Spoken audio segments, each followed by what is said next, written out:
आप सभी भाई बहनों का आध्यात्मिक ज्ञानात्मक चैनल की प्रश्नोत्तर ज्ञान कक्षा में एक बार फिर स्वागत है।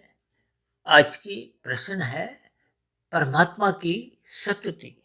देखिए, अक्सर हम परमात्मा से कम अधिक कहीं ना कहीं, चाहे हम 2 मिनट के लिए जुड़े, चाहे हम 5 मिनट के लिए जुड़े, यानी कि सभी मनुष्यों के अपने अपने कुछ अलग अलग स्थितियां होती हैं। कोई पूजा पाठ करता है, कोई मंत्रों का जाप करता है, कोई ध्यान लगाता है, कोई ब्रह्म मुहूर्त में उठकर शास्त्रों का अध्ययन करते हैं। यानी कि ये सभी स्थितियां किसी भी प्रकार की जो हम सात्विक भाव से करते हैं, ये आपको मैं परमात्मा से जोड़ने का एक पुलिया का काम करते हैं।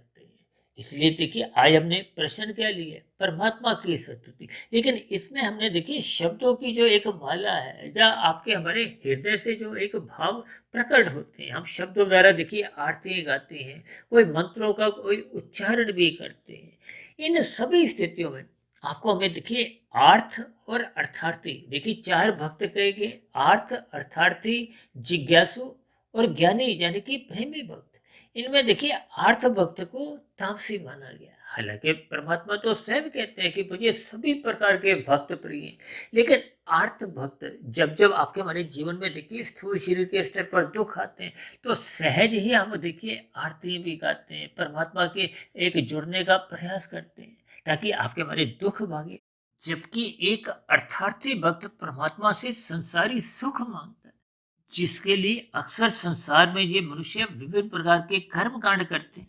और एक होता है जिज्ञासु, जो परमात्मा से जुड़ना चाहता है, परमात्मा को एक समझना चाहता है, इसलिए उसके मन में विभिन्न प्रकार की जिज्ञासाएं होती हैं परमात्मा से जुड़ने की। इसको सात्विक भक्त कहा गया। लेकिन स्वयं भगवान कहते हैं कि मुझे वैसे तो सभी भक्त प्रिय हैं, लेकिन मुझे प्रेमी भक्त, यानी कि एक ज्ञानी भक्त विशेष रूप से प्रिय है, क्योंकि उसका परमात्मा को पाने का ही एक लक्ष्य बना होता है। इसलिए मेरी आप सभी भाई बहनों से विनती है कि हम देखिए परमात्मा से सदा ही एक शुक्राने के दृष्टिकोण से, यानी कि परमात्मा का सदा ही एक सतुति में परमात्मा के गुणों की चर्चा करें, और भूल कर भी संसारी सुखों को, यानी कि संसारी उपलब्धियों को, उपाधियों को हम मांगे नहीं।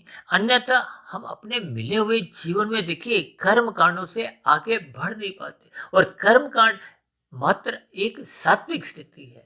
ये मनुष्य को विशुद्ध सत्वगुणी सत्ता में ले जाने में सहायक भले हैं, लेकिन मनुष्य को अपने जीवन में साधना करते हुए परमात्मा को पाने का ही लक्ष्य बनाना होगा, ताकि जन्म मरण के बंधन से हम मुक्ति पाए।